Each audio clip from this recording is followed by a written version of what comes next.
The night Nathan Cole carried his last cardboard box into a stranger's mansion, he felt smaller than he ever had in his life.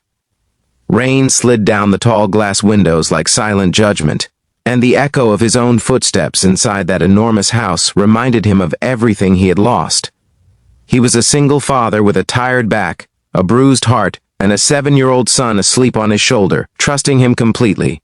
He had no idea that the quiet woman who owned this house, the CEO everyone in the city admired from a distance, would soon change the course of his life with a few simple words spoken when he least expected them. If you believe in kindness, second chances, and stories that restore faith in humanity, take a moment right now to like this video, comment your thoughts, share it with someone who needs hope, and subscribe to the channel. Your support keeps stories like this alive. Nathan's life hadn't collapsed all at once. It eroded slowly, like a shoreline eaten away by relentless waves. 2 years earlier, his wife Rachel had passed away after a sudden illness, leaving him alone with their son, Caleb. Nathan worked as a construction site supervisor in Ohio, waking before sunrise and returning home long after dark, doing everything he could to keep their modest apartment and protect his son from the weight of grief. But when the company downsized and his job disappeared, stability went with it. Bills stacked up. Savings vanished. Eventually, eviction notices replaced bedtime stories on the kitchen table. A former coworker told him about a temporary property maintenance position in California, working for a high-profile tech executive named Margaret Wilson. The pay wasn't extraordinary, but it came with housing. Nathan hesitated at first. Pride is a stubborn thing, especially in men who believe they are supposed to hold the world together. But when Caleb asked him one night if they were going to sleep in the car again, pride no longer mattered. Margaret Wilson was nothing like the tabloids suggested. Yes, she was a CEO of a billion-dollar company based in San Francisco, and yes, she lived in a sprawling modern home overlooking the Pacific. But she was quiet, reserved, and carried an invisible loneliness that seemed to live in the corners of her eyes. At 46, she had everything the world admired, and almost nothing that truly warmed her at night. Her assistant handled the arrangements. Nathan would live in a small guest suite on the lower level, maintain the grounds and oversee repairs. Minimal interaction. Clean boundaries.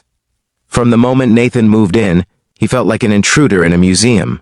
The house was immaculate, filled with art and silence. His son's laughter echoed too loudly, and Nathan constantly apologized for the noise, for the mess, for existing.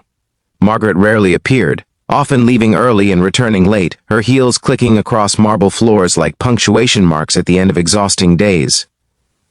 Nathan struggled quietly. He woke at dawn to prepare Caleb for school, cooked simple meals, and worked until his hands ached. At night, after his son fell asleep, Nathan sat on the edge of the bed replaying every failure he believed defined him. He wondered how a man who once built homes now couldn't provide one without charity. He avoided Margaret as much as possible, convinced she saw him as temporary, disposable, a reminder of a life far beneath hers. But Margaret noticed more than Nathan realized. She noticed the way he fixed broken things with patience instead of frustration. She noticed how he always knelt to Caleb's eye level, how the boy clung to his father like a lifeline. She noticed the exhaustion Nathan carried in his shoulders, the kind that sleep alone never cures. One evening, a storm knocked out power across the hillside. Candles were lit throughout the house, and for the first time, silence was replaced with something warmer. Margaret returned early that night, her suit damp from rain, her composure cracked by a long day of boardroom battles. She passed by the guest wing and saw Nathan sitting on the floor, helping Caleb finish homework by candlelight, turning multiplication into a game, making his son laugh despite the dark. Something in her chest shifted. Margaret had grown up poor in rural Texas, raised by a single mother who worked 2 jobs and still found time to whisper encouragement into her ear every night. No matter how high Margaret climbed, that past followed her quietly. She had learned to survive by being self-contained, by never needing anyone. Yet standing there in the hallway, she felt a familiar ache she hadn't allowed herself to acknowledge in years. The next weeks passed differently. Margaret began lingering in shared spaces, asking about Caleb's school projects, nodding at Nathan in ways that felt less distant.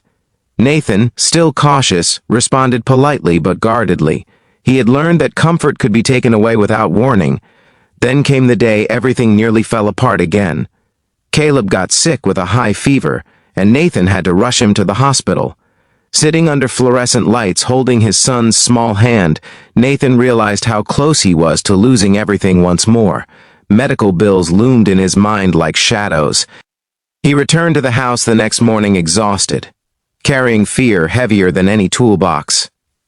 Margaret found him in the kitchen, staring blankly at the counter, unaware she had entered.